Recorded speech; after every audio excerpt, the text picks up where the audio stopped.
Kinematics कहते हैं हरकियात को। ये साइंस की ऐसी ब्रांच है जिसमें हम चीज़ों की मूवमेंट या हरकियात को ऑब्ज़र्व करते हैं। मगर एक चीज़ जहन में रखिएगा कि हम सिर्फ मोशन या हरकत को ही स्टडी करेंगे, ना कि उस हरकत की वजह को भी, यानी उस फोर्स को स्टडी नहीं करेंगे जो उस मोशन की वजह है, और इसी को काइनेमैटिक्स कहते हैं। तो इंग्लिश में इसकी डेफिनेशन ऐसे बनेगी: kinematics is the study of the motion without discussing it's cause. और जहाँ पर हम मूवमेंट के साथ फोर्स को भी, यानी उस चीज़ के कॉज को भी डिस्कस करेंगे, उसको डायनामिक्स कहते हैं। चलें फिर मोशन को स्टडी करते हैं। तो मोशन होता क्या है? मोशन को जानने के लिए हमें एक ऑब्जेक्ट चाहिए होगा जिसके मोशन को आपने ऑब्ज़र्व करना है, और फिर उसकी पोजीशन भी मालूम होनी चाहिए। और पोजीशन को मालूम करने के लिए आपको उसकी सराउंडिंग्स का पता होना चाहिए। तो जब वो ऑब्जेक्ट सराउंडिंग्स के लिहाज से अपनी पोजीशन को चेंज करेगा, अपनी लोकेशन को चेंज करेगा, तो हम इस चीज़ को मोशन कहेंगे। इसी का उल्ट एक और लफ्ज़ है जिसको रेस्ट कहते हैं। जब वो ऑब्जेक्ट सराउंडिंग्स के लिहाज से अपनी पोजीशन को चेंज नहीं करेगा तो उसको हम रेस्ट कहेंगे। तो हम ये कह सकते हैं कि the body is said to be at motion if it changes it position with respect to the surroundings. और इसी के ऑपोजिट डेफिनेशन बनाएंगे तो रेस्ट की डेफिनेशन भी बन जाएगी। मोशन की आम लाइफ में बहुत सी एग्जांपल्स हैं, चलते हुए इंसान हों या चलती हुई गाड़ियाँ। और रेस्ट की भी बहुत सी एग्जांपल्स हैं, रुके हुए इंसान हो या रुकी हुई गाड़ियाँ। लेकिन जहाँ पर आपने दोनों की एग्जांपल्स एक साथ लेनी हो, मतलब रेस्ट और मूवमेंट की दोनों की एग्जांपल्स एक साथ, तो आपके दिमाग में क्या आएगा? इसकी एग्जांपल ये है कि जब आपकी गाड़ी चल रही होती है तो उसमें आप बैठे हुए होते हैं, आप रेस्ट पे होते हैं, लेकिन आपकी गाड़ी मोशन में होती है। अब मोशन की कुछ एग्जांपल्स कि मोशन किस किस तरह के होते हैं। अगर आप अपने इर्द गिर्द चीज़ों को ऑब्ज़र्व करेंगे तो आपको 3 किस्म के मोशंस मिलेंगे। आप कोई ड्रिल मशीन देखेंगे तो इसमें आपको वाइब्रेटरी मोशन दिखाई देगा, क्योंकि ड्रिल मुसलसल वाइब्रेट कर रही होती है। लेकिन ध्यान रखें कि वाइब्रेशन किसको कहते हैं। वाइब्रेशन उस मोशन को कहते हैं जहाँ पे ऑब्जेक्ट मुसलसल कंटिन्यूसली अपनी पहली पोजीशन से दूसरी पोजीशन पे जाए और फिर दूसरी पोजीशन से पहली पोजीशन में आ जाए। जैसे ये क्लॉक का पेंडुलम आप देख रहे हैं, ये यहाँ से अपनी पहली पोजीशन से दूसरी पोजीशन में गया और फिर वापस उसी जगह पे आ गया। इसको टू एंड फ्रो मोशन भी कहते हैं। ड्रिल मशीन में भी यही प्रोसेस होता है, लेकिन थोड़ी ज़्यादा रफ्तार में। अगर आप यूनिवर्स में अपनी अर्थ पर गौर करें तो यहाँ पर आपको रोटेटरी मोशन मिलेगा। वो ऐसे कि जब कोई ऑब्जेक्ट अपने ही एक्सिस के इर्द गिर्द घूम रहा होता है, जैसे एक फुटबॉल आप अपनी उंगली पे घुमाएं तो अपने एक्सिस पे घूम रहा होगा। तो इस तरह के मोशन को हम रोटेटरी मोशन कहते हैं। अर्थ एक मोशन सूरज के इर्द गिर्द कंप्लीट करता है, वो रोटेटरी मोशन नहीं है, लेकिन जो वो अपने इर्द गिर्द घूमता है वो रोटेटरी मोशन है। इसको स्पिनिंग मोशन भी कहते हैं, और इसकी डेफिनेशन ऐसे बनेगी कि the spinning motion of a body about its axis is called rotatory motion. The to and fro motion of a body about its mean position is called vibratory motion. तीसरी और आखिरी टाइप मोशन की translatory motion है। Translatory motion वो होता है जिसमें कोई ऑब्जेक्ट मूव करते हुए किसी लाइन को फॉलो करता है। ज़रूरी नहीं है कि वो लाइन स्ट्रेट हो। अगर वो लाइन स्ट्रेट है, यानी वो ऑब्जेक्ट स्ट्रेट लाइन को फॉलो कर रहा है, तो वो लीनियर मोशन होगा। अगर तो वो ऑब्जेक्ट रैंडम लाइंस को फॉलो कर रहा है तो वो रैंडम मोशन हो जाएगा। और अगर वो ऑब्जेक्ट किसी सर्कुलर लाइन को फॉलो कर रहा है तो वो सर्कुलर मोशन होगा। याद रखें, जो सर्कल बना हुआ है वो भी लाइन ही है, मगर सर्कल में। और आपने रोटेटरी मोशन और सर्कुलर मोशन में कंफ्यूज नहीं होना। रोटेटरी मोशन में वो अपने इर्द गिर्द घूमेगा, अपने एक्सिस के इर्द गिर्द, जैसे लट्टू घूमता है। और सर्कुलर पाथ में जैसे अर्थ सूरज के इर्द गिर्द चक्कर लगाती है वैसे घूमेगा। तो ट्रांसलेटरी मोशन में सर्कुलर, रैंडम और लीनियर मोशन आएगा, दूसरी टाइप रोटेटरी मोशन है और तीसरी टाइप वाइब्रेटरी मोशन है। अब यहाँ पे एक छोटी सी एक्सरसाइज है जिनके आंसर्स आपने कमेंट्स में देने हैं। गाड़ी के पहिए की यानी व्हील की क्या मोशन होती है? एक एथलीट जो सर्कुलर ग्राउंड में भाग रहा है उसकी कौन सी मोशन होगी? एक स्लाइड लेते हुए बच्चे की कौन सी मोशन होगी? और अगर मैं गेंद को ऊपर फेंक दूँ तो उसके पास कौन सी मोशन होगी? आगे बढ़ने से पहले मेरे चैनल आसान लफ्ज़ों को ज़रूर सब्सक्राइब कर दें और वीडियो को लाइक और शेयर ज़रूर कर दें। कोई भी चीज़ मोशन में है तो उसकी स्पीड ज़रूर होगी और वो कुछ ना कुछ फासला भी कवर करेगी, और अगर मोशन किसी ख़ास डायरेक्शन में है तो उसकी वेलोसिटी भी होगी। जी हाँ, मैंने यहाँ पे लफ्ज़ इस्तेमाल किया है डायरेक्शन का। वो क्वांटिटी जो मैग्नीट्यूड के साथ साथ डायरेक्शन भी दिखाए उसको वेक्टर कहते हैं। मतलब कि गाड़ी किसी ख़ास स्पीड से किसी डायरेक्शन में भी जा रही है तो उसकी स्पीड को हम स्पीड नहीं कहेंगे, उसकी स्पीड को हम वेलोसिटी कहेंगे। यहाँ पर मैंने दो लफ्ज़ इस्तेमाल किए, मैग्नीट्यूड और डायरेक्शन। मैग्नीट्यूड का मतलब है चीज़ की मिक़दार या फिर उस चीज़ की न्यूमेरिकल वैल्यू। मसलन गाड़ी इतनी स्पीड के साथ गई, इसका इतना वज़न है, गाड़ी ने यहाँ पहुँचने में इतना वक्त लगाया, इस चीज़ की इतनी लंबाई है।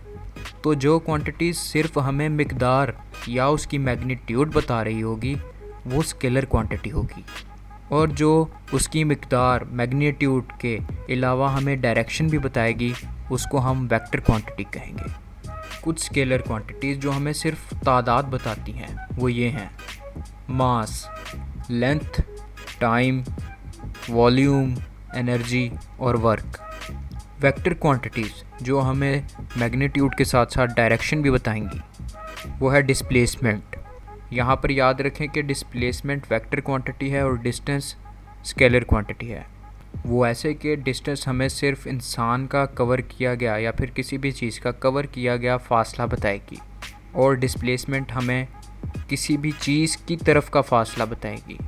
मसलन कि फ़लाँ ऑब्जेक्ट इतनी दूर है तो डिस्प्लेसमेंट हमें डिस्टेंस के साथ साथ डायरेक्शन भी बताएगी। लेकिन कौन सा डिस्टेंस? डिस्प्लेसमेंट सबसे शॉर्टेस्ट डिस्टेंस होता है लेकिन विद द डायरेक्शन। इसीलिए हम डिस्प्लेसमेंट को ये कह सकते हैं कि displacement is the shortest distance between two points with magnitude and also direction. जबकि डिस्टेंस जो कि सिर्फ मैग्नीट्यूड रखता है दरअसल फासला है दो पॉइंट्स के दरमियान। तो हम ये कह सकते हैं कि the distance is the length of the path between two points.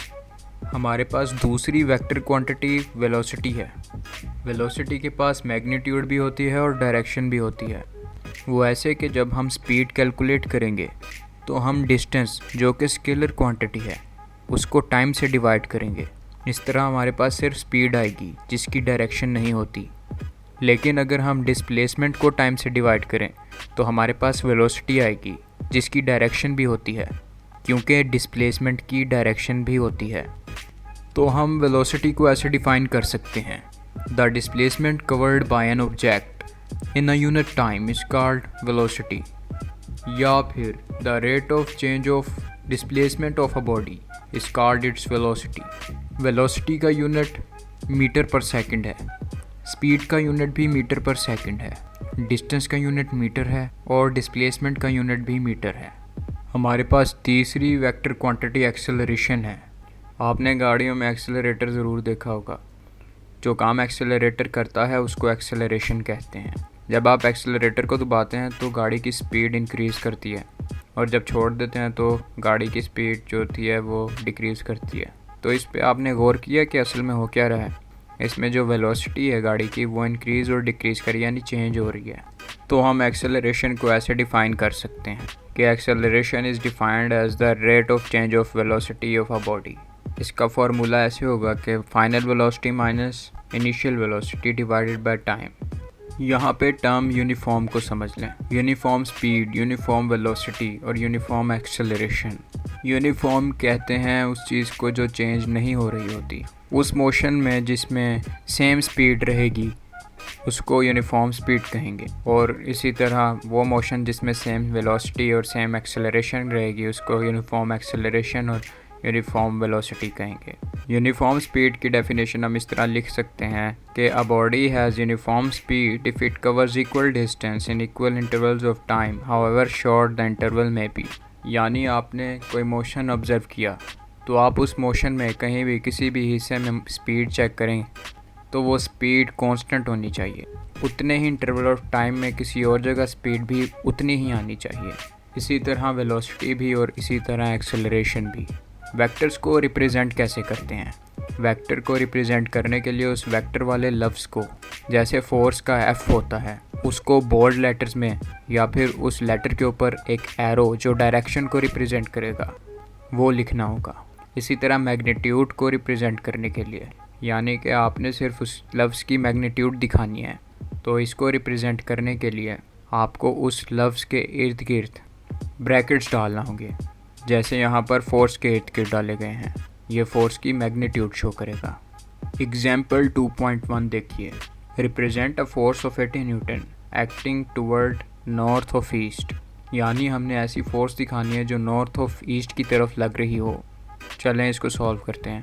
इसको सॉल्व करने के लिए आपको सबसे पहले अपनी कॉपी के ऊपर एक कंपास बनाना होगा। कंपास बनाने के लिए परपेंडिकुलर लाइन लगाएं, यानी प्लस बनाएं। इसके ऊपर नॉर्थ लिखें और याद रखें कि वेस्ट हमेशा नॉर्थ के लेफ़्ट पे होता है, ईस्ट हमेशा नॉर्थ के राइट पर होता है और साउथ नीचे। यहाँ पर हमें कोई एंगल नहीं दिया गया, इस वजह से हम रैंडमली 45 डिग्री ले लेते हैं जो कि नॉर्थ ईस्ट के दरमियान होगा, क्योंकि सवाल में हमें नॉर्थ ईस्ट का बताया गया है। अब हमने 80 न्यूटन को कैसे रिप्रेजेंट करना है? दरअसल जो हम लाइन लगाएंगे उसकी लेंथ फोर्स को शो कर रही होगी, तो यहाँ पर हमें स्केलिंग करनी होगी। अगर 1 सेंटीमीटर 20 न्यूटन को शो कर रही है तो 4 सेंटीमीटर 80 न्यूटन को शो करेगी। और इस तरह इस लाइन के एंड पे एक एरो भी लगाएंगे, क्योंकि फोर्स एक वेक्टर क्वांटिटी है। एग्जाम्पल 2.2 देखिए। A sprinter completes its 100 metre race in 12 seconds. Find its average speed. तो हमने एवरेज स्पीड फाइंड करनी है एक रेसर की जो 100 मीटर 12 सेकंड में कंप्लीट करता है। तो सिंपल स्पीड का फॉर्मूला लगाएंगे, distance per unit time. Distance 100 है और टाइम 12 सेकंड्स है। 100 को 12 से डिवाइड करेंगे और इस तरह आपका आंसर आएगा 8.33 मीटर पर second. A cyclist completes half round of a circle track of radius 318 meter in 1.5 minutes. Find its speed and velocity. यहाँ पर हमने दो चीज़ें फाइंड करनी हैं, स्पीड भी और वेलोसिटी भी। अगर यहाँ पर आप हाफ सर्कल ड्रा करें तो ये सवाल आपके लिए आसान हो जाएगा, जिसका रेडियस 318 मीटर है। 1.5 मिनट्स को हमें सेकंड्स में तब्दील करना होगा, जो कि 90 सेकंड्स बनेंगे। चलें अब स्पीड कैलकुलेट करते हैं। स्पीड का वही सिंपल फार्मूला कि डिस्टेंस पर यूनिट टाइम। क्योंकि साइकिलिस्ट ने हाफ सर्कल कंप्लीट किया था 90 सेकंड में, तो डिस्टेंस कैलकुलेट करने के लिए हमें सर्कल का सरकमफेरेंस काउंट करना पड़ेगा। सरकमफेरेंस कैलकुलेट करने के लिए हमें फार्मूला लगाना पड़ेगा 2πr। लेकिन क्योंकि हमारे पास पूरा सर्कल नहीं, आधा सर्कल है, इस वजह से इसको हाफ से डिवाइड भी करेंगे। तो जो डिस्टेंस आएगा हमारे पास वो होगा πr। पाई की वैल्यू होती है 3.14 और रेडियस हमारे पास है 318 मीटर। इन दोनों को मल्टीप्लाई करेंगे तो डिस्टेंस आ जाएगा 999 मीटर्स। अब हमारे पास डिस्टेंस आ गया है। अब स्पीड लाने के लिए इस डिस्टेंस को टाइम से डिवाइड करना है, तो 999 मीटर्स को 90 सेकंड से डिवाइड कर देंगे, जो टाइम हमें दिया गया था। तो ये आ गई हमारे पास स्पीड 11.1 मीटर पर सेकंड। अब दूसरी चीज़ जो हमने कैलकुलेट करनी है वो है डिस्प्लेसमेंट। डिस्प्लेसमेंट कैलकुलेट करते हुए हमने ये चीज़ अपने दिमाग में रखनी है कि displacement is the shortest distance, और यहाँ पे शॉर्टेस्ट डिस्टेंस स्ट्रेट लाइन जो कि डायामीटर है इस सर्कल का वो बनेगी। तो डिस्प्लेसमेंट फाइंड करने के लिए हमें सर्कल का डायामीटर फाइंड करना होगा। रेडियस 318 है, इसको 2 से मल्टीप्लाई करेंगे तो डायामीटर आ जाएगा। तो हमारे पास डिस्प्लेसमेंट आएगी 636 मीटर्स और यही डायामीटर भी है। वेलोसिटी फाइंड करने के लिए डिस्प्लेसमेंट को हम टाइम से डिवाइड करेंगे। टाइम हमारे पास था 90 सेकंड्स और डिस्प्लेसमेंट 636 मीटर्स, और इस तरह वेलोसिटी हमारे पास आती है 7.07 मीटर पर सेकंड। यहाँ पे एक बड़ी अहम इंफॉर्मेशन आप जहन में रखिए एक्सेलरेशन की जो डायरेक्शन होती है वो हमेशा वेलोसिटी की डायरेक्शन में होती है अगर वेलोसिटी इंक्रीज़ कर रही हो, और अगर वेलोसिटी डिक्रीज़ कर रही है तो एक्सेलरेशन की डायरेक्शन वेलोसिटी से ऑपोजिट होगी। जैसे एक गेंद मैंने ऊपर फेंकी, अब आहिस्ता आहिस्ता ऊपर जाते हुए इसकी वेलोसिटी आहिस्ता हो जाएगी। हालांकि वेलोसिटी की डायरेक्शन ऊपर की तरफ थी, लेकिन एक्सेलरेशन की डायरेक्शन जब डिक्रीज़ हो रही है वेलोसिटी तो नीचे की तरफ थी, ग्रेविटेशनल एक्सेलरेशन की सूरत में। इसी तरह जब बॉल नीचे आ रही होगी तो उसकी वेलोसिटी इंक्रीज़ कर रही होगी, और वेलोसिटी जब इंक्रीज़ कर रही होती है तो एक्सेलरेशन की डायरेक्शन वेलोसिटी की डायरेक्शन में ही होती है, यानी एक्सेलरेशन की डायरेक्शन भी नीचे की तरफ है और वेलोसिटी जब इंक्रीज़ कर रही है उसकी डायरेक्शन भी नीचे की तरफ है। और अगर एक्सेलरेशन डिक्रीज़ कर रही हो, उसके साथ नेगेटिव का साइन आ रहा हो, तो इसको रिटार्डेशन भी कहते हैं या फिर डेसिलरेशन। एग्जाम्पल 2.4 देखिए, a car starts from rest, its velocity becomes 20 metre पर second in 8 seconds, find its acceleration. तो इस एग्जाम्पल में हमें गाड़ी की इनिशियल वेलोसिटी जब वो रेस्ट पे थी वो दी गई है। जब कोई भी चीज़ रेस्ट पे होती है तो उसकी वेलोसिटी 0 होती है, और 8 सेकंड्स के बाद उसकी वेलोसिटी 20 मीटर पर सेकंड हो जाती है। तो हमने एक्सेलरेशन फाइंड करनी है। सिंपली एक्सेलरेशन का फॉर्मूला लगाएंगे, final velocity minus initial velocity divided by time, 20 minus 0 divided by 8 seconds. इस तरह आपकी एक्सेलरेशन 2.5 मीटर पर सेकंड स्क्वायर आएगी। एग्जाम्पल 2.5 देखिए, find the retardation produced when a car moving at a velocity of 30 meter per second slows down uniformly to 15 meter per second in 5 seconds। तो यहाँ पे retardation हो रही है, एक्सेलरेशन में कमी हो रही है या फिर नेगेटिव एक्सेलरेशन हो रही है, और हमें दिया गया है इनिशियल वेलोसिटी जो है 30 मीटर पर सेकंड, क्योंकि गाड़ी 30 मीटर पर सेकंड पे जा रही थी और फिर 15 मीटर पर सेकंड पर आ गई। तो इनिशियल वेलोसिटी हमारे पास 30 मीटर पर सेकंड है और फाइनल वेलोसिटी 15 मीटर पर सेकंड, और टाइम दिया गया है हमें 5 सेकंड्स। रिटार्डेशन पूछी गई है तो एक्सेलरेशन वाला फॉर्मूला ही लगाएंगे, क्योंकि retardation is the negative acceleration. 15 minus 30 divided by 5 will give the acceleration of -3 metre पर सेकंड स्क्वायर। इसीलिए रिटार्डेशन या नेगेटिव एक्सेलरेशन हमारे पास आएगी -3 मीटर पर सेकंड स्क्वायर। ये तो हमने मोशन को फार्मूलाज के ज़रिए से शो किया था, लेकिन हम मोशन को ग्राफ्स के ज़रिए भी शो कर सकते हैं। ग्राफ क्या होते हैं?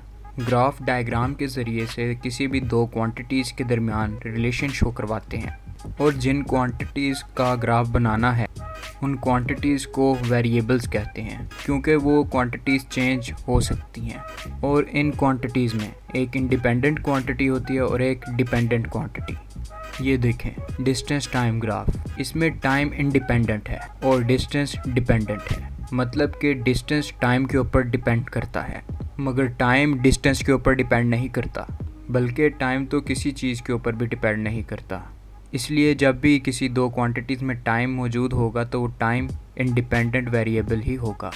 ग्राफ की डेफिनेशन ऐसे बनेगी, graph is the pictorial way of presenting the information about the relation between various quantities। Distance time graph, distance हमने वर्टिकल एक्सिस वाई एक्सिस पर ले लिया है और time horizontal axis x axis पे ले लिया है। जब भी इस ग्राफ पे ऐसी स्ट्रेट लाइन बनेगी जो कि हॉरिजॉन्टल लाइन के बिल्कुल पैरेलल होगी, इस तरह की लाइन में स्पीड हमेशा 0 रहती है, क्योंकि डिस्टेंस चेंज ही नहीं हो रहा। टाइम तो चेंज हो रहा है, डिस्टेंस 0 है, इस वजह से स्पीड 0 रहेगी। और यहाँ पर एक बात आप जहन में रखें, जब भी ऐसी हॉरिजॉन्टल स्ट्रेट लाइन बनेगी तो स्पीड और डिस्टेंस तो है ही नहीं, तो ऑब्जेक्ट हमेशा रेस्ट पे रहेगा। अब कांस्टेंट स्पीड के ऊपर ग्राफ कैसा बनता है? कांस्टेंट स्पीड पे जहाँ पर स्पीड चेंज नहीं हो रही होती लेकिन डिस्टेंस चेंज हो रहा हो, वहाँ पर हमेशा स्ट्रेट लाइन का ग्राफ बनता है, जैसा आप यहाँ पर देख रहे हैं। यहाँ पर आप किसी भी हिस्से में स्पीड चेक करना चाहें वो सेम ही आएगी, चाहे वो पॉइंट ए हो या पॉइंट बी। और एक बात आप जहन में रखें कि स्पीड यहाँ पे इस लाइन की स्लोप बताएगी। अगर हमने इस स्लोप में पॉइंट ई से एफ तक स्पीड काउंट करनी है तो हम वहाँ तक का डिस्टेंस लेंगे, और इन दो पॉइंट्स के दरमियान जितना टाइम आएगा वो टाइम लेंगे और इसी डिस्टेंस और टाइम को आपस में डिवाइड करके हम स्पीड हासिल कर लेंगे। वेरिएबल स्पीड, जहाँ पे स्पीड चेंज हो रही हो वहाँ पर स्पीड कैसे कैलकुलेट करेंगे? अभी हमने देखा था जहाँ पे स्पीड यूनिफॉर्म होती है वहाँ पे स्ट्रेट लाइन होती है, यानी जहाँ पर स्पीड चेंज नहीं हो रही हो वहाँ पर ग्राफ में स्ट्रेट लाइन आएगी, मगर जहाँ पर स्पीड चेंज हो रही हो वहाँ पर ऐसे कर्व्स बने हुए आएंगे। चलें देखते हैं इस कर्व पे किसी भी पॉइंट पे हमने स्पीड कैसे फाइंड करनी है।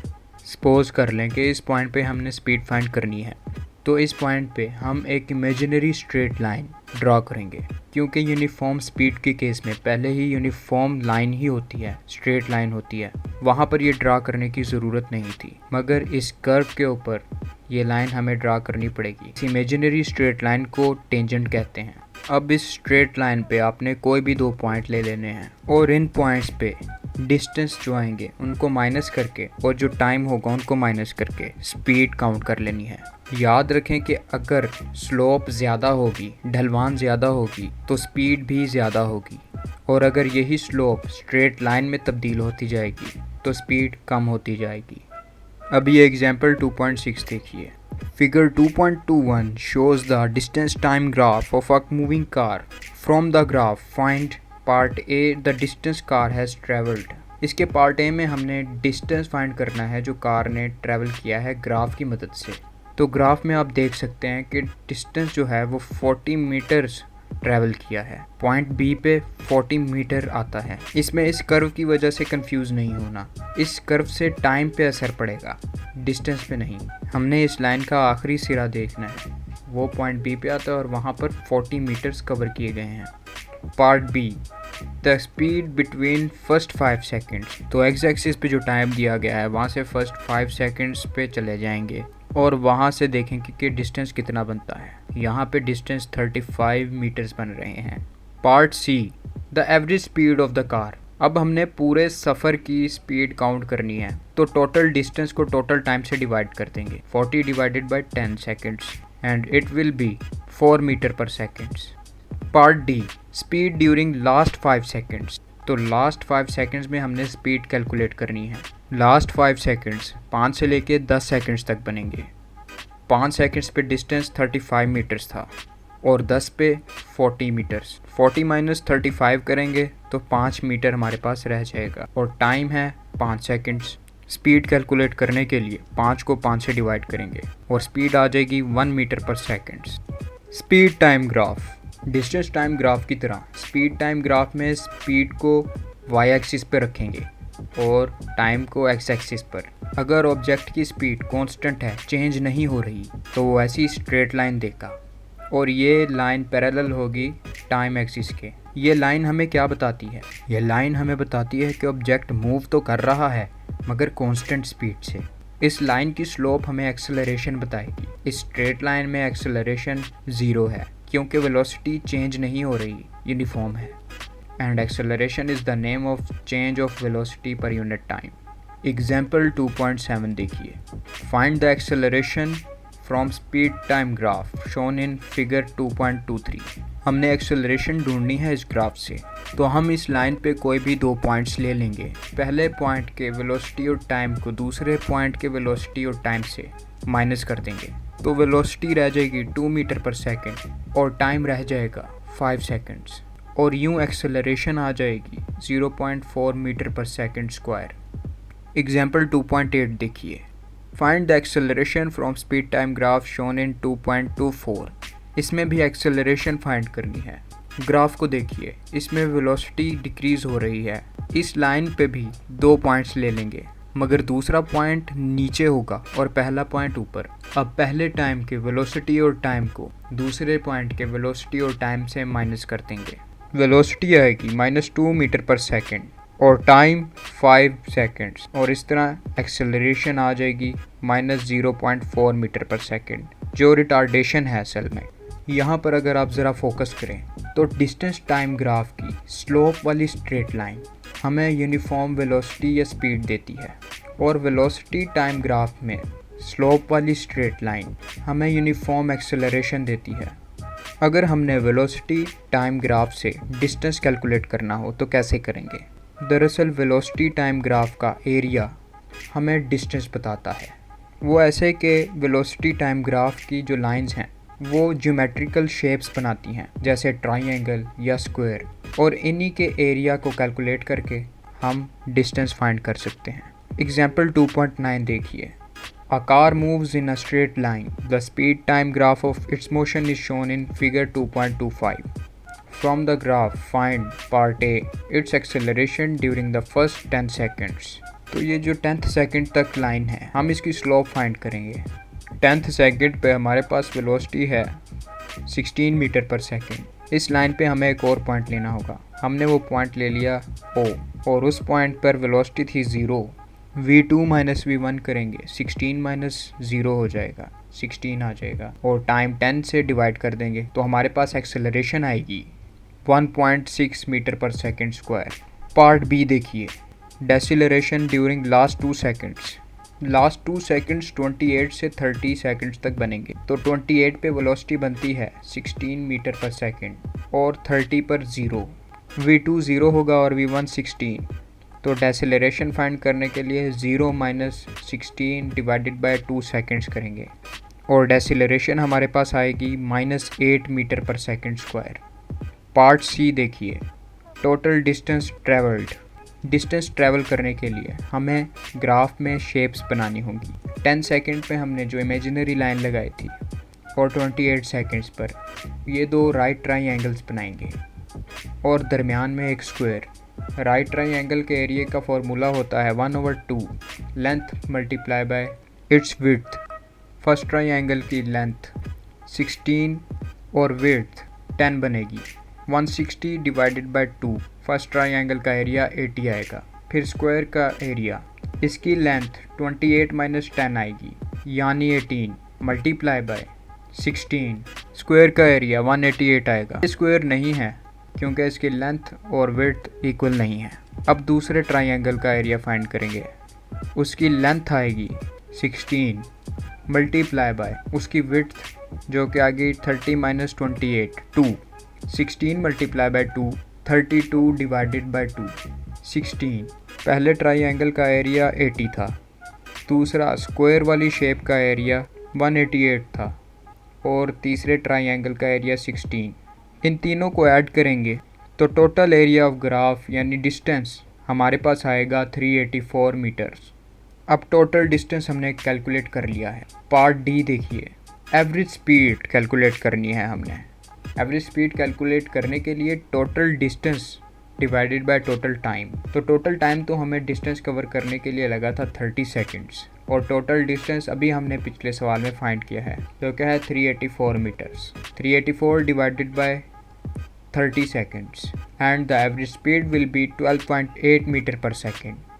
अच्छा, ये जो सी पार्ट है जिसमें हमने डिस्टेंस फाइंड किया था एरियाज़ की मदद से, इसमें आप डायरेक्ट ट्रेपेजियम का फॉर्मूला भी लगा सकते हैं एरिया का, जो कि होता है 1/2 multiply by sum of parallel sides और उसकी हाइट का product. Equations of motion.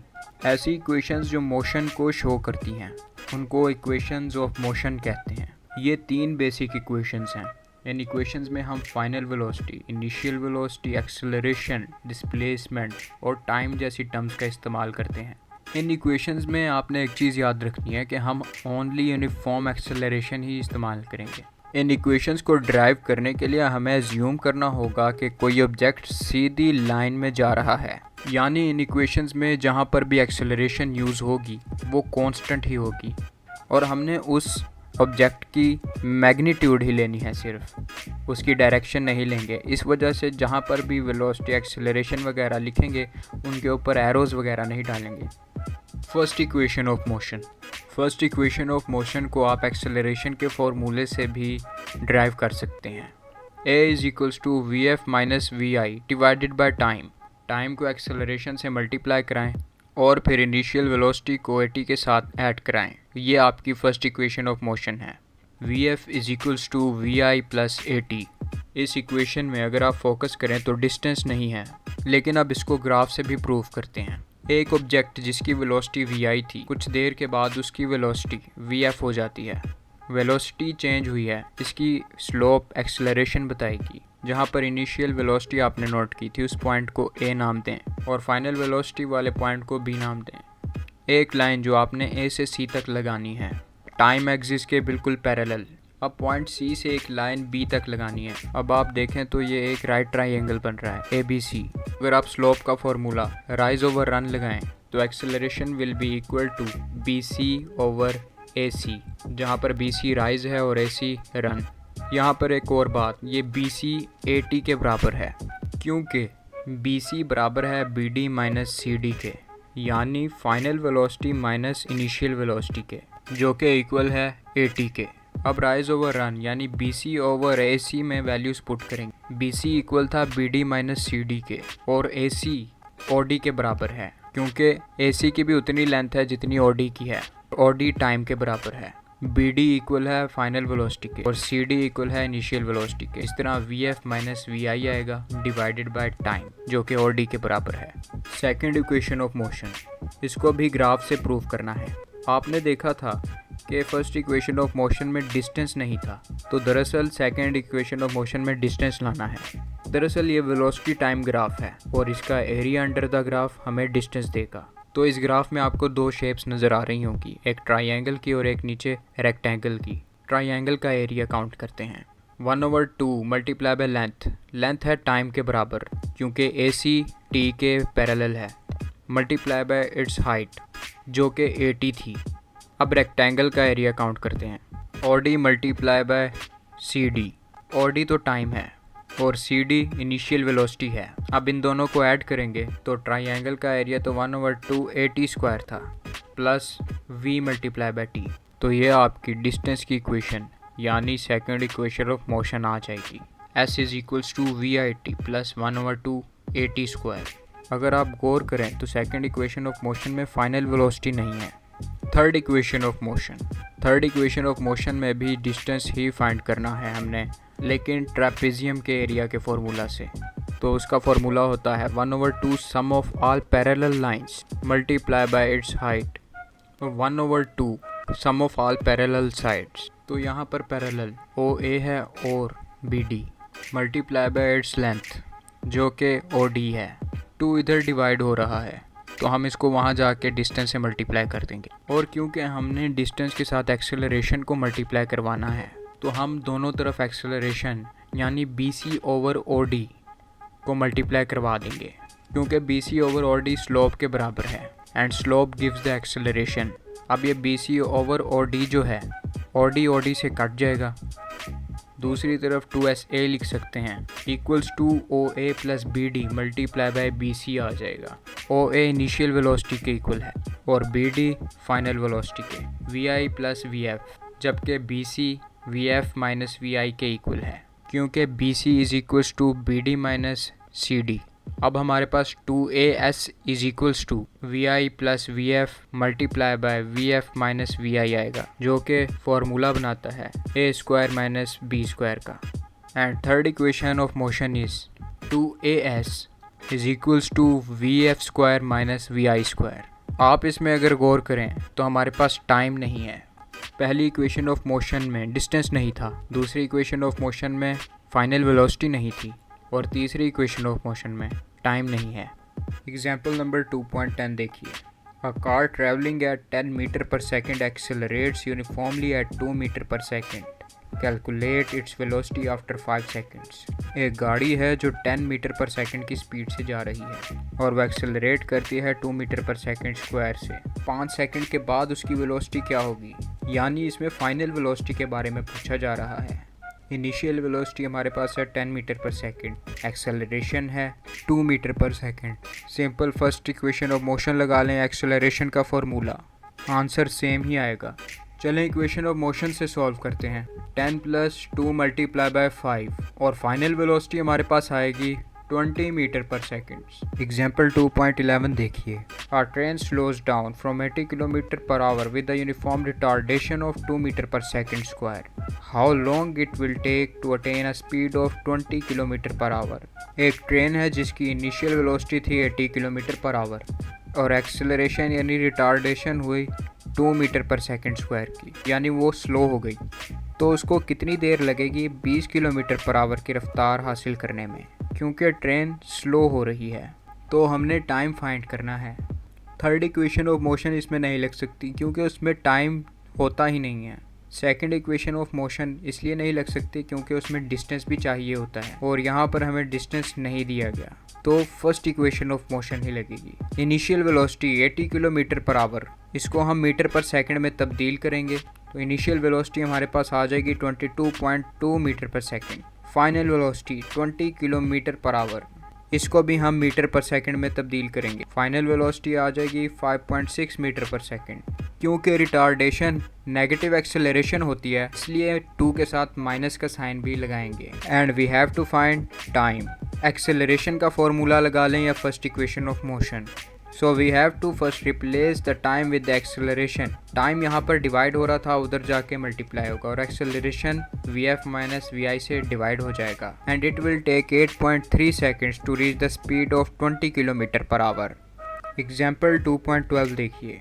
A bicycle accelerates at 1 meter per second square from an initial velocity of 4 meter per second for 10 seconds. Find the distance moved by it during this interval of time. तो साफ सी बात है कि हमने distance calculate करना है and we know the equation which gives us the distance also and it is the second equation of motion.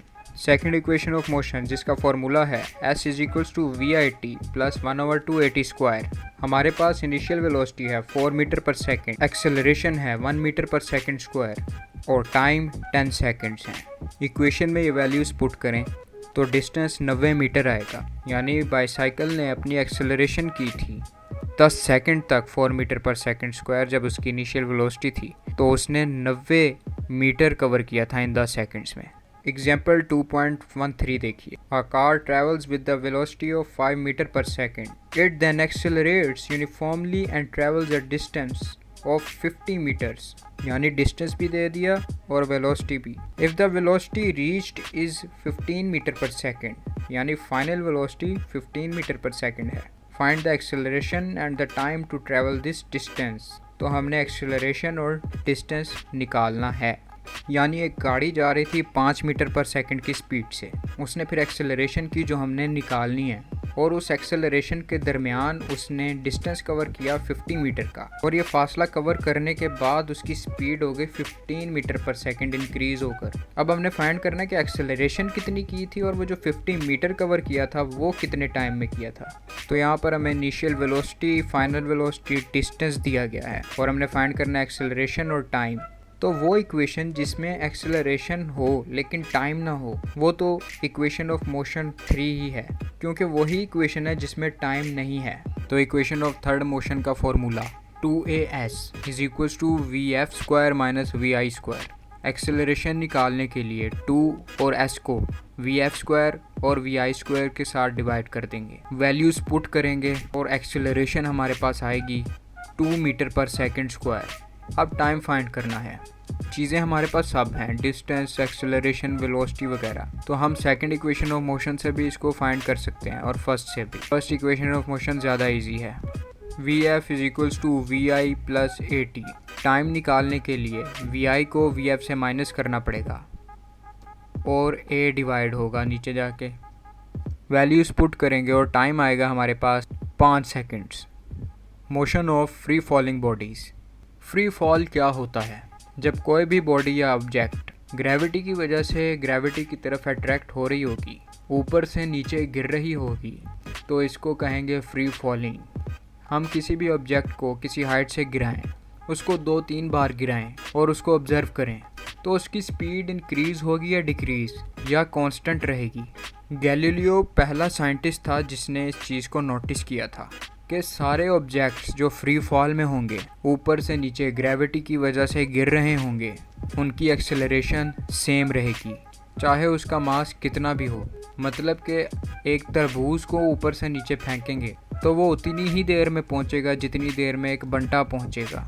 Galileo ने पीसा टावर से ये एक्सपेरिमेंट किया था। पीसा टावर को लीनिंग टावर भी कहते हैं क्योंकि ये थोड़ा सा लीन हुआ है, झुका हुआ है। तो उसने जब ये एक्सपेरिमेंट किया तो उसको पता लगा कि तमाम ऑब्जेक्ट सेम टाइम पर ही नीचे पहुंचे हैं उन सब की एक्सेलरेशन कांस्टेंट थी और इस एक्सेलरेशन को ग्रेविटेशनल एक्सेलरेशन कहते हैं। इसकी अप्रॉक्सीमेट वैल्यू 10 मीटर पर सेकंड स्क्वायर है। याद रखें कि जो भी ऑब्जेक्ट ऊपर से नीचे गिर रहा होगा उसकी एक्सेलरेशन पॉजिटिव होगी और जब हम ऑब्जेक्ट को ऊपर फेंकेंगे तो उसकी एक्सेलरेशन नेगेटिव होगी। एग्जाम्पल 2.14 देखिए। A stone is dropped from the top of a tower. The stone hits the ground after 5 seconds.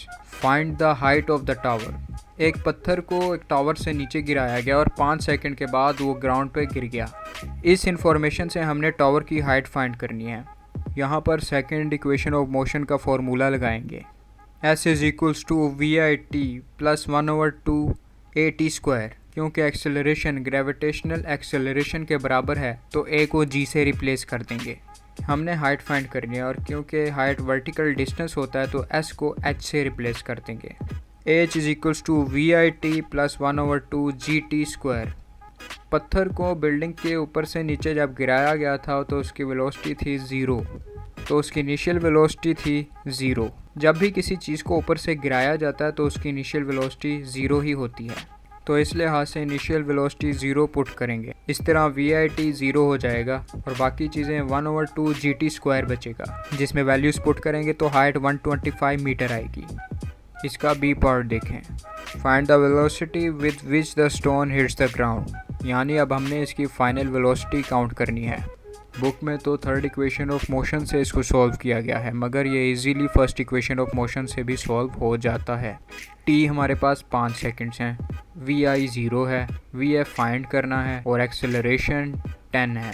Simple values put करें और आपके पास फाइनल वेलोसिटी होगी 50 मीटर पर सेकंड। लास्ट एग्जांपल 2.15 देखें। A boy throws a ball vertically up. It returns to the ground after 5 seconds. Find the maximum height reached by the ball. एक लड़के ने ball ऊपर फेंकी है और 5 सेकंड्स के बाद वो नीचे आ जाती है। जितना बॉल टाइम ऊपर जाने में लगाती है उतना ही नीचे आने में भी लगाती है और टोटल टाइम लगा है उसे 5 सेकंड्स। तो 5 सेकंड्स को 2 से डिवाइड करेंगे, 2.5 आएगा। यानी बॉल ने 2.5 सेकंड्स ही ऊपर जाने में लगाए थे और 2.5 ही नीचे आने में। अब हमारे पास वो टाइम जिससे बॉल ऊपर गई थी वो आ चुका है, लेकिन इसकी हाइट को फाइंड करने के लिए हमें इनिशियल वेलोसिटी जानना ज़रूरी है, जो कि इसका बी पार्ट भी है कि हमें इसकी इनिशियल वेलोसिटी फाइंड करनी है। तो हम इसका पहले बी पार्ट करेंगे।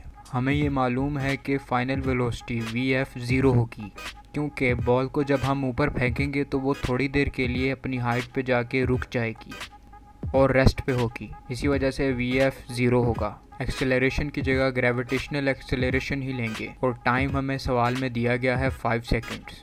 तो इसको फर्स्ट इक्वेशन ऑफ मोशन से सॉल्व किया जा सकता है। वैल्यूज़ पुट करेंगे और इनिशियल वेलोसिटी हमारे पास 25 मीटर पर सेकंड आएगी।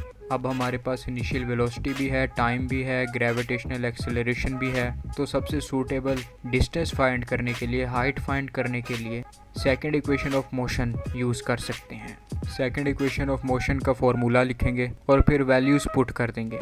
हमारा वर्टिकल डिस्टेंस यानी हाइट आएगी 31.25 मीटर्स। चैप्टर के MCQs देखिए। A body has a translatory motion if it moves along a straight line, circle, line without rotation और कर्व पाथ।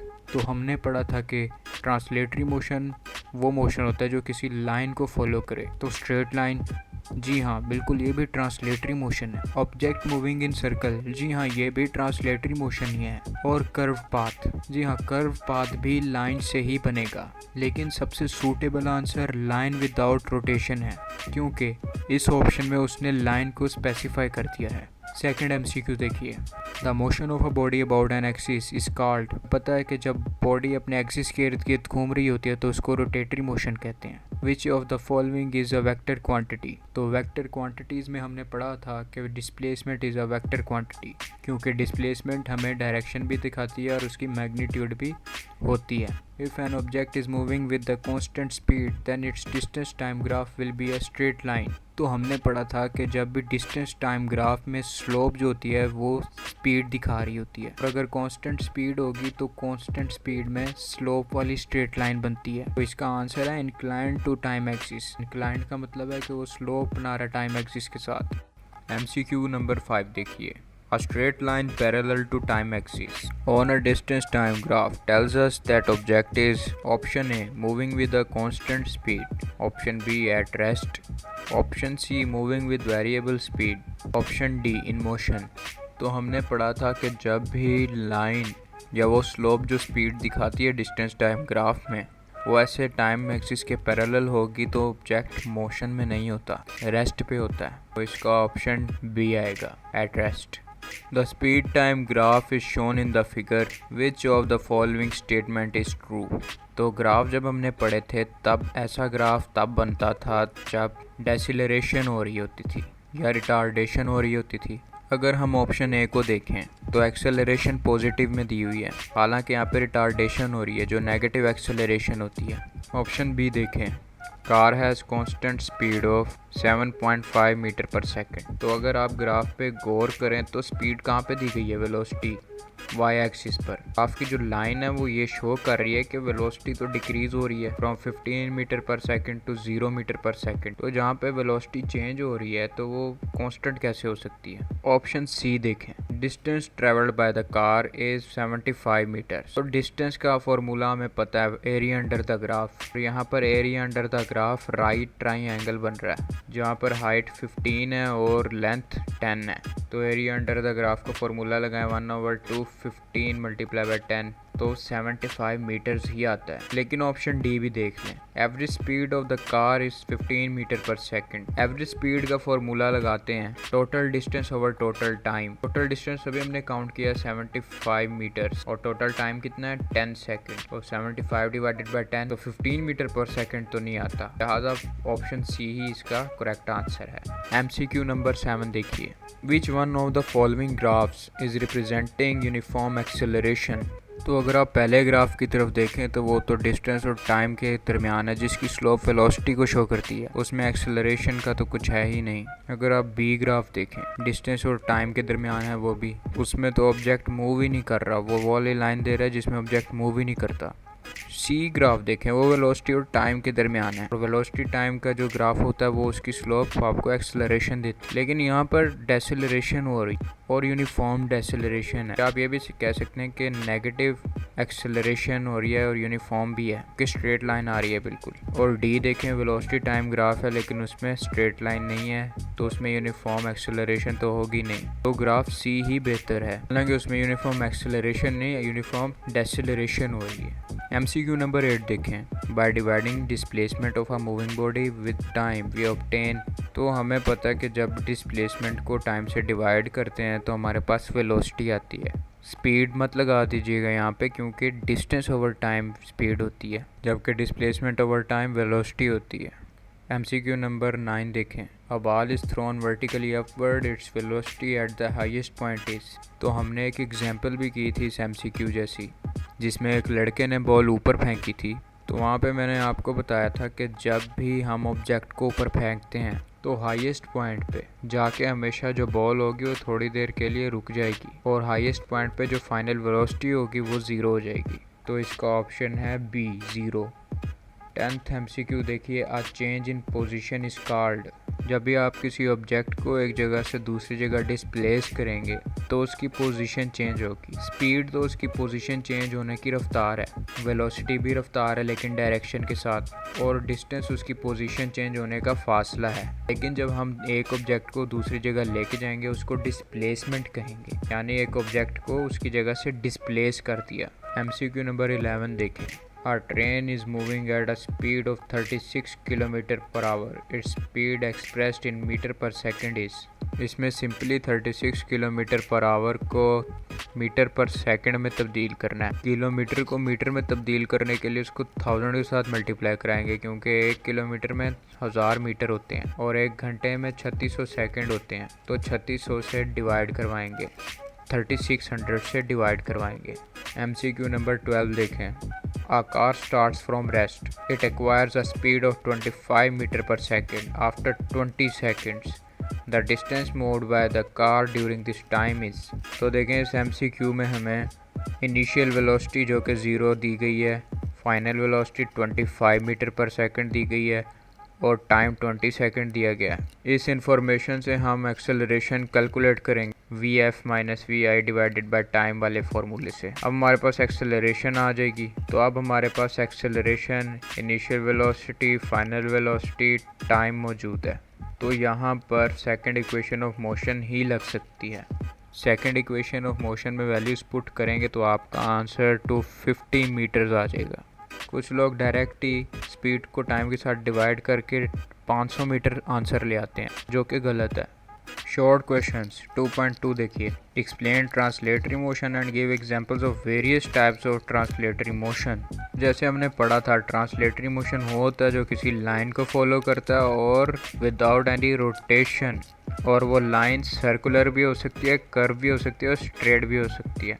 और इसकी टाइप्स हमने पढ़ी थी, रैंडम, सर्कुलर और लीनियर मोशन। लीनियर मोशन में आप बॉल फॉलिंग डाउन की एग्जांपल देंगे या जो भी आप अपनी मर्ज़ी से देना चाहें, लेकिन उन्हें लीनियर मोशन की चाहिए।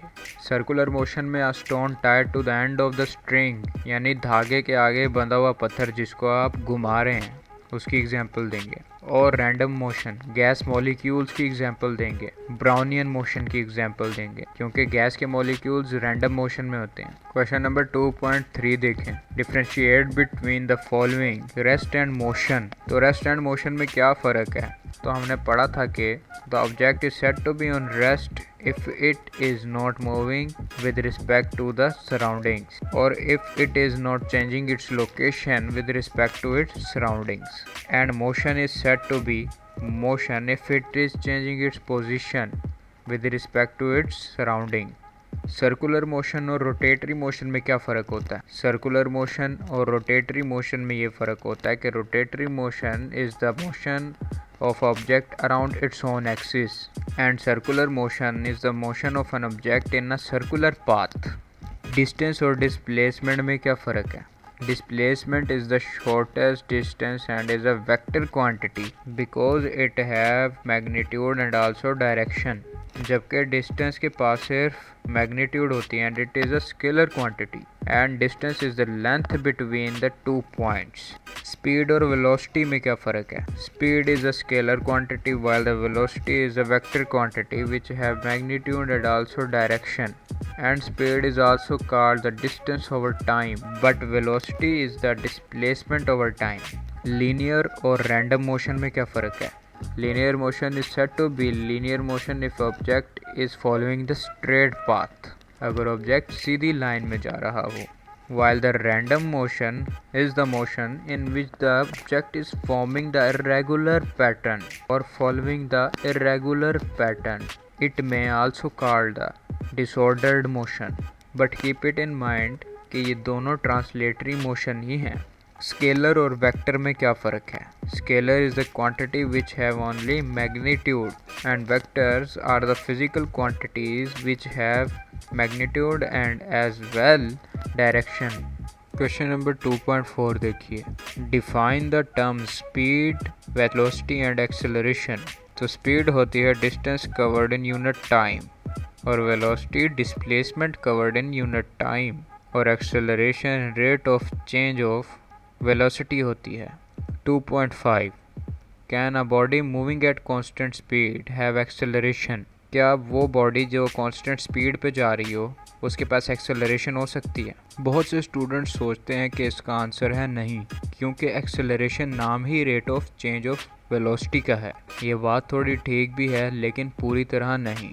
वेलोसिटी एक वेक्टर क्वांटिटी है जिसके पास डायरेक्शन भी होती है और मैग्नीट्यूड भी, और अगर वेलोसिटी की डायरेक्शन चेंज हो रही हो तब भी तो वेलोसिटी चेंज हो रही होगी। इसी तरह का केस सर्कुलर पाथ में अगर कोई ऑब्जेक्ट मूव हो रहा हो और उसकी स्पीड जो है वो कांस्टेंट हो तो उसकी एक्सेलरेशन जो होगी वो ज़ीरो नहीं होगी, क्योंकि सर्कुलर पाथ में जो डायरेक्शन होती है वो मुसलसल चेंज हो रही होती है। तो इसका आंसर होगा yes, a body can be accelerating if it is moving with the constant speed in a circular path. Question number 2.6 देखें। How do riders in a Ferris wheel possess translatory motion but not a rotatory motion. अगर कभी आपने Ferris wheel पे झूला लिया हो तो आपको इसके बारे में कुछ आइडिया हो सकता है। फेरिस व्हील कहते हैं इस बड़े सारे झूले को सवाल में पूछा गया है कि इसके अंदर जो लोग बैठे हैं इनके पास ट्रांसलेटरी मोशन क्यों है, रोटेटरी मोशन क्यों नहीं है, हालांकि ये पहिया घूम भी रहा है। तो आपने रोटेटरी मोशन में पढ़ा था कि रोटेटरी मोशन उसको कहते हैं कि जब ऑब्जेक्ट अपने ही एक्सिस के इर्द गिर्द घूम रहा हो। ज़रा इस तस्वीर को गौर से देखें, क्या ये जो लोग बैठे हुए हैं ये अपने एक्सिस के इर्द गिर्द घूम रहे हैं या सर्कुलर पाथ में घूम रहे हैं? जी हाँ, बिल्कुल ये सर्कुलर पाथ में घूम रहे हैं, जो कि ट्रांसलेटरी मोशन की टाइप है। इसका आंसर होगा the riders in the Ferris wheel are moving in a circular path and are not rotating around their axis. The object rotating about its axis is a Ferris wheel, not riders. That's why the riders possess translatory motion, not rotatory motion. Question number 2.7 देखें. Sketch a distance time graph for a body starting from rest. How will you determine the speed of a body from this graph? यानी आपने एक distance time graph बनाना है और उसमें show कराना है कि कोई ऑब्जेक्ट रेस्ट पोजीशन से अपनी पोजीशन चेंज कर रहा है, और आपने ये भी दिखाना है कि आप स्पीड कैसे कैलकुलेट करेंगे। तो सिंपल कांस्टेंट स्पीड वाला ग्राफ बनाएं और इसकी स्लोप स्पीड को शो करेगी। स्लोप पे कोई से भी 2 पॉइंट लें, उनके डिस्टेंस को आपस में सब्ट्रैक्ट करें, टाइम को आपस में सब्ट्रैक्ट करें और डिस्टेंस और टाइम को आपस में डिवाइड कर दें, और इस तरह आप स्पीड को कैलकुलेट कर लेंगे। 2.8 देखिए. What would be the shape of a speed time graph of a body moving with variable speed? हमने स्पीड टाइम ग्राफ में वेरिएबल स्पीड शो करानी है, स्पीड टाइम ग्राफ में, डिस्टेंस टाइप ग्राफ में नहीं। तो स्पीड टाइम ग्राफ में ऐसी स्ट्रेट लाइन वेरिएबल स्पीड को ही शो कर रही है। देखिए ज़रा, स्पीड वाई एक्सिस पे है और चेंज हो रही है, इंक्रीज कर रही है, जबकि डिस्टेंस टाइम ग्राफ में वेरिएबल स्पीड ऐसे शो होगी। क्वेश्चन नंबर 2.9 देखें. Which of the following can be obtained from the speed time graph of a body? Initial speed, final speed, distance covered in time, acceleration of motion. तो भाई speed time graph से तो ये सब हम हासिल कर सकते हैं। इनिशियल स्पीड भी स्लोप एक्सेलरेशन देगी, area under the graph distance देगा, और फाइनल स्पीड भी हम कैलकुलेट कर सकते हैं। 2.10 देखें. How can vector quantities be represented graphically? तो हमने वेक्टर क्वांटिटीज़ को जब रिप्रेजेंट करवाया था ग्राफिकली, एक एग्जांपल भी की थी जिसमें हमने कंपास बनाया था। Graphically length of the line magnitude show करती है और उसके आखिर पे एरो का निशान डायरेक्शन को शो करता है। That's how we represent a vector graphically. Why vector quantities cannot be subtracted and added like scalar quantities? तो इसका आंसर ये है कि वेक्टर क्वांटिटीज़ वो क्वांटिटीज़ होती हैं जिनके पास मैग्नीट्यूड और डायरेक्शन बोथ होती हैं, लेकिन स्केलर के पास सिर्फ मैग्नीट्यूड होती है और उनको ऐड और सब्ट्रैक्ट करने में हमें कोई मसला नहीं आता। लेकिन जब हम वेक्टर क्वांटिटीज़ को ऐड या सब्ट्रैक्ट करते हैं तो हमें उनकी डायरेक्शन को भी मद्देनज़र रखना होता है। मसलन ऑपोजिट डायरेक्शन होगी तो उनके साथ नेगेटिव साइन आ जाएगा।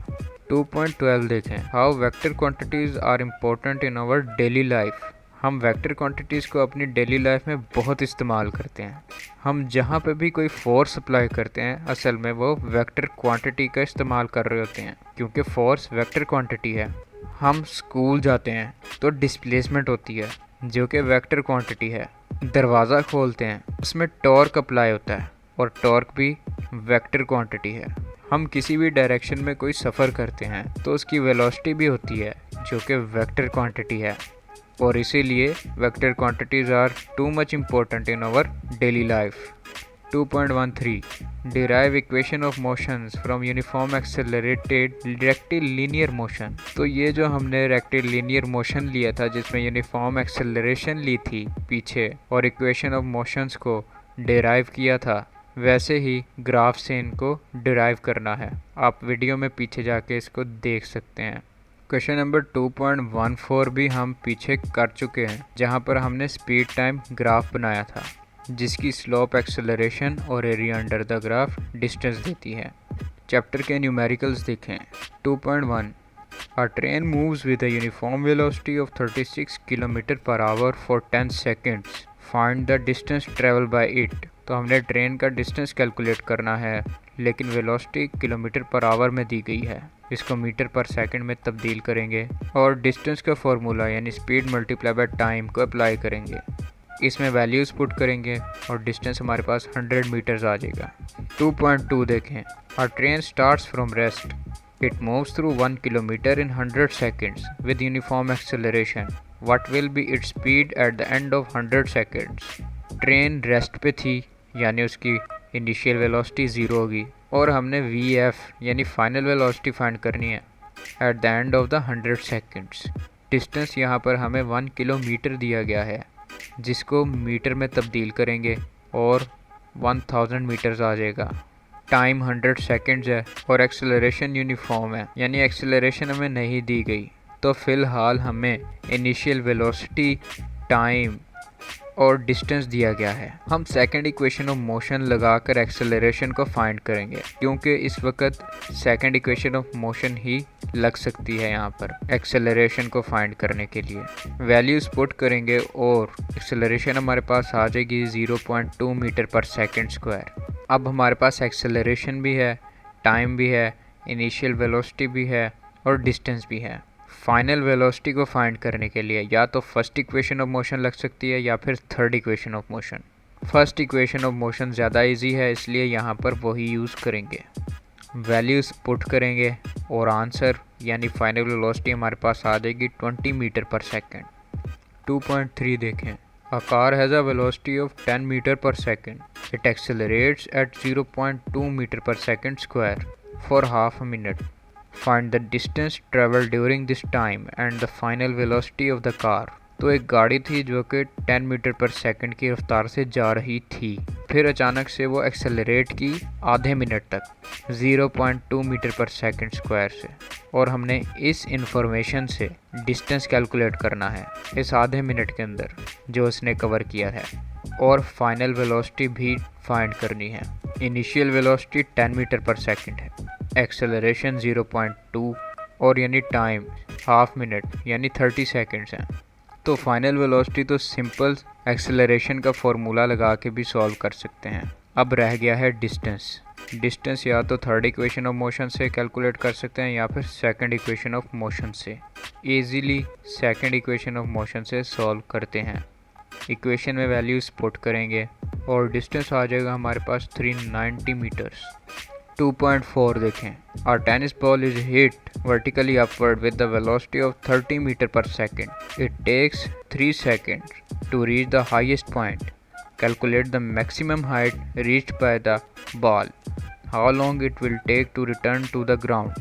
तो यहाँ पर इनिशियल वेलोसिटी 30 मीटर पर सेकंड दी गई है, टाइम 3 सेकंड्स जिसके अंदर वो ऊपर गई है, और VF यानी हाईएस्ट पॉइंट पे उसकी वेलोसिटी 0 होगी और एक्सेलरेशन यानी ग्रेविटेशनल एक्सेलरेशन होगी 10 मीटर पर सेकंड स्क्वायर।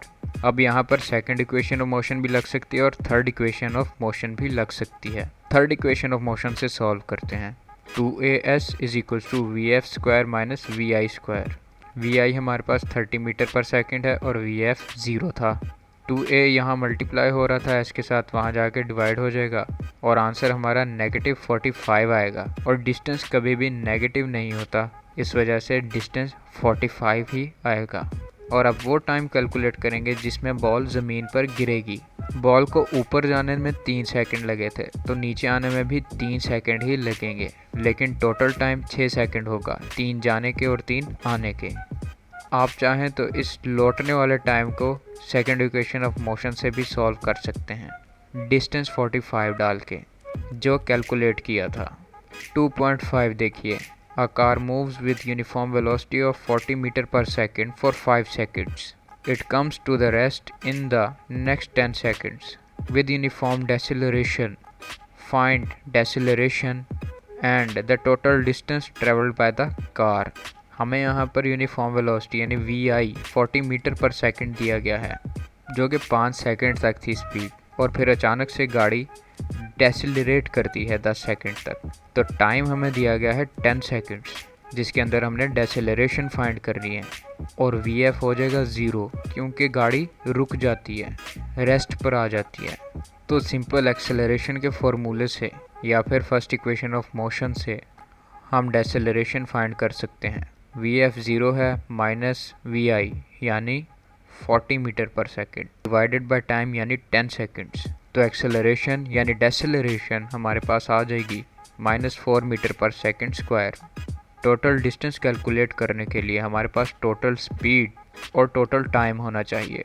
तो यूनिफॉर्म वेलोसिटी हमारे पास 40 मीटर पर सेकंड थी और टोटल टाइम 15 सेकंड्स आ जाएगा। 5 पहले वाले सेकंड्स और 10 बाद वाले। Distance is equals to speed multiply by time, 40 multiply by 15 is equals to 600 metres. यहाँ पर एक बात अपने दिमाग में रखिए कि 600 मीटर टोटल डिस्टेंस है और अगर एक्सेलरेशन का डिस्टेंस निकालेंगे तो टाइम 10 सेकंड्स लेंगे और वो डिस्टेंस आएगा 400 मीटर्स।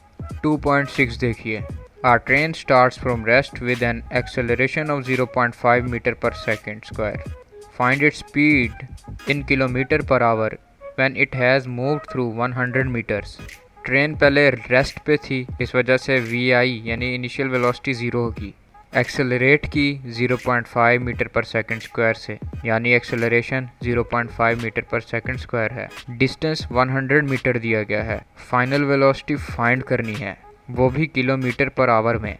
तो हमारे पास इनिशियल वेलोसिटी है, एक्सेलरेशन है और डिस्टेंस है। यहाँ पर थर्ड इक्वेशन ऑफ मोशन ही लग सकती है। 2as is equals to vf square minus vi square. vi को 0 पुट करेंगे, a और s की वैल्यू पुट करेंगे, 100 is equals to vf square आ जाएगा। दोनों तरफ स्क्वायर रूट लेके vf 10 मीटर पर सेकंड आता है। अब हमने इस 10 मीटर पर सेकंड को किलोमीटर पर आवर में करना है। 1 किलोमीटर में 1000 मीटर होते हैं, तो 1 मीटर में 1/1000 किलोमीटर्स होंगे और 1 घंटे में 3600 सेकंड होते हैं, तो 1 सेकंड में 1/3600 आवर होंगे। तो 3600 मल्टीप्लाई हो जाएगा 10 के साथ और 1000 डिवाइड, और ऐसे हमारी फाइनल वेलोसिटी 36 किलोमीटर पर आवर आ जाएगी। 2.7 देखिए। A train starting from rest, initial velocity फिर 0, accelerates uniformly and attains a velocity 48 km per hour in 2 minutes। 2 minute यानी 120 सेकंड्स और 48 किलोमीटर पर आवर मतलब 13.33 मीटर पर second. It travels at this speed for 5 minutes. Finally, it moves with uniform retardation and is stopped after 3 minutes. Find the total distance traveled by the train। तो हमने distance निकालना है। Initial velocity 0 थी, final velocity 48 kilometre per hour यानी 13.33 metre पर second, जो 2 minute तक रही यानी 120 सेकंड्स तक। डिस्टेंस फाउंड करने के लिए हमारे पास 2 इक्वेशन ऑफ मोशंस होती हैं, सेकंड और third. Second equation of motion से फाइंड करने के लिए हमारे पास इनिशियल वेलोसिटी, एक्सेलरेशन और टाइम होना चाहिए। एक्सेलरेशन हमारे पास है नहीं, तो एक्सेलरेशन फाइंड करने के लिए एक्सेलरेशन का फॉर्मूला लगाएंगे, vf minus vi divided by time. 13.333 minus 0 divided by 120, और ऐसे हमारे पास एक्सेलरेशन आएगी 0.111083 मीटर पर सेकंड स्क्वायर। और इसके बाद हम डिस्टेंस 1 यानी वो डिस्टेंस जिसमें ट्रेन रेस्ट पे थी फिर वो एक्सेलरेट हुई और 48 किलोमीटर पर आवर की स्पीड 2 मिनट के अंदर हासिल की, वो कैलकुलेट करेंगे through second equation of motion. क्योंकि अब हमारे पास एक्सेलरेशन भी आ गई है, vi 0 है इसलिए vit तो 0 हो जाएगा, प्लस 1/2 80 स्क्वायर। एक्सेलरेशन और टाइम यानी 120 सेकंड की वैल्यू इसमें पुट करेंगे तो डिस्टेंस 1 हमारे पास 799.9 मीटर आ जाएगा। इसके बाद हम डिस्टेंस 2 जिसमें वो 13.33 मीटर पर सेकंड की स्पीड से 5 मिनट तक सफ़र करती रही, 5 मिनट यानी 300 सेकंड्स। स्पीड का फॉर्मूला लगाएंगे डिस्टेंस ओवर टाइम और हमारे पास डिस्टेंस आ जाएगा speed multiply by time, 13.333 metre पर सेकंड मल्टीप्लाई बाय 300 सेकंड्स, और डिस्टेंस 2 यानी S2 हमारे पास आ जाएगा 3999.9 मीटर्स यानी 39,099.9 मीटर। अब हम डिस्टेंस 3 जिसमें वो डेसेलरेट होके 3 मिनट के बाद रुक गई थी वो फाइंड करेंगे। इसमें हमारे पास vi 13.333 मीटर पर सेकंड बनेगा, vf 0 क्योंकि आखिर पे ट्रेन रेस्ट पे आ गई, टाइम 3 मिनट्स यानी 180 सेकंड्स बनेगा। तो retardation v f minus v i 0 minus 13.333 metre पर सेकेंड डिवाइडेड बाय टाइम यानी 180 सेकेंड्स। तो एक्सेलरेशन हमारे पास आ जाएगी 0.074 मीटर पर सेकेंड स्क्वायर। अब हमारे पास V F V I acceleration और टाइम भी मौजूद है। तो सेकंड इक्वेशन ऑफ मोशन लगाएंगे वी आई टी यानी 13.33 मल्टीप्लाई बाय 180 प्लस 1/2, यहाँ पर ए के साथ माइनस का साइन भी आएगा तो 1/2 माइनस ए यानी माइनस 0.074 मल्टीप्लाई बाय 180 स्क्वायर। अब इस इक्वेशन को अगर हम सॉल्व करें तो हमारे पास S3 1201.44 आ जाएगा। अब ये सारे जो डिस्टेंसेस हमने फाइंड किए हैं टोटल डिस्टेंस निकालेंगे S1 plus S2 plus S3 तो हमारे पास अप्रोक्सीमेटली टोटल डिस्टेंस 6000 मीटर आता है। 2.8 देखिए, A cricket ball hits vertically upwards and returns to ground 6 seconds later. Calculate the maximum height reached by the ball and the initial velocity of the ball. एक cricket की ball है जिसको hit किया है vertically, छक्का मारा है और वो 6 सेकंड के बाद ज़मीन पर वापस आ जाती है। अब हमने इसकी मैक्सिमम हाइट जो इसने अटेन की थी बॉल ने वो फाइंड करनी है और इनिशियल वेलोसिटी भी फाइंड करनी है। हाइट यानी डिस्टेंस, तो कौन सी इक्वेशन ऑफ मोशंस हमें डिस्टेंस देती हैं? Second and third. अब इनमें से कौन सी इक्वेशन ऑफ मोशन हमने यूज़ करनी है वो अभी चेक करते हैं। हमारे पास टाइम है 6 सेकंड्स और ग्रेविटेशनल एक्सेलरेशन है 10 मीटर पर सेकंड स्क्वायर और फाइनल वेलोसिटी यानी हाइट पे उसकी वेलोसिटी 0 होगी, Vf is equals to 0।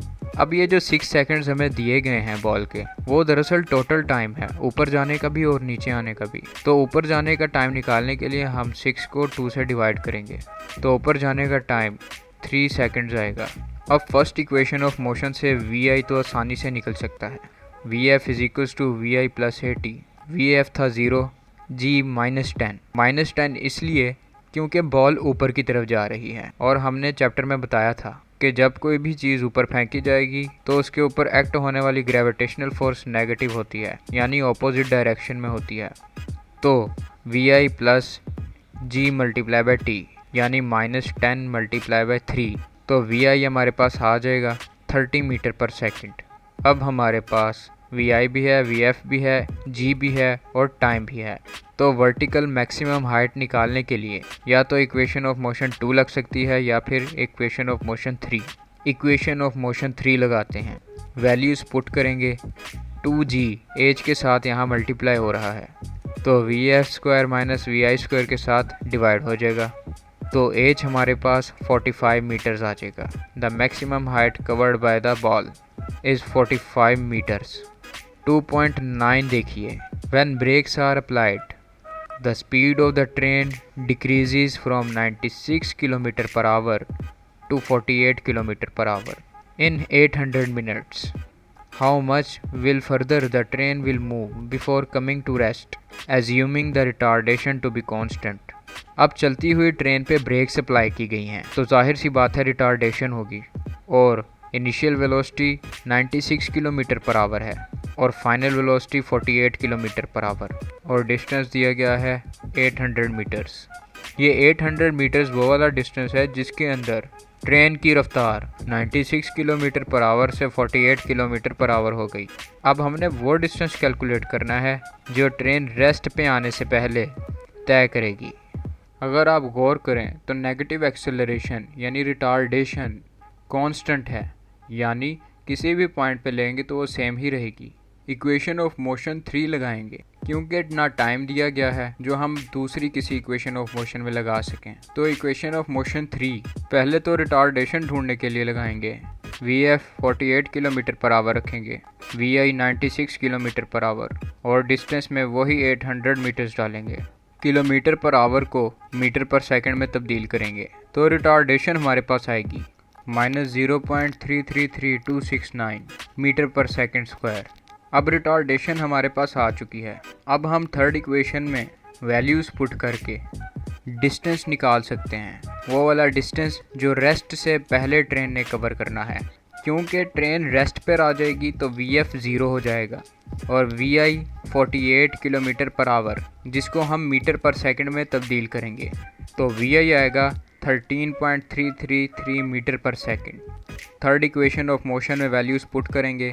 VF square minus VI square से 2A डिवाइड हो जाएगा क्योंकि पहले वो S से मल्टीप्लाई कर रहा था, और यूँ हमारा वो डिस्टेंस जो रेस्ट से पहले ट्रेन ने कवर किया था वो आएगा 266.66 मीटर्स।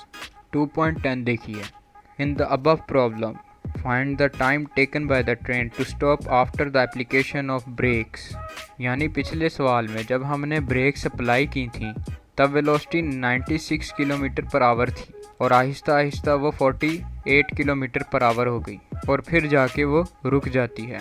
तो हमने शुरू से यानी जहाँ पे स्पीड 96 किलोमीटर पर आवर थी वहाँ से लेके एंड तक ट्रेन को कितना टाइम लगा स्टॉप होने में, ये फाइंड करना है।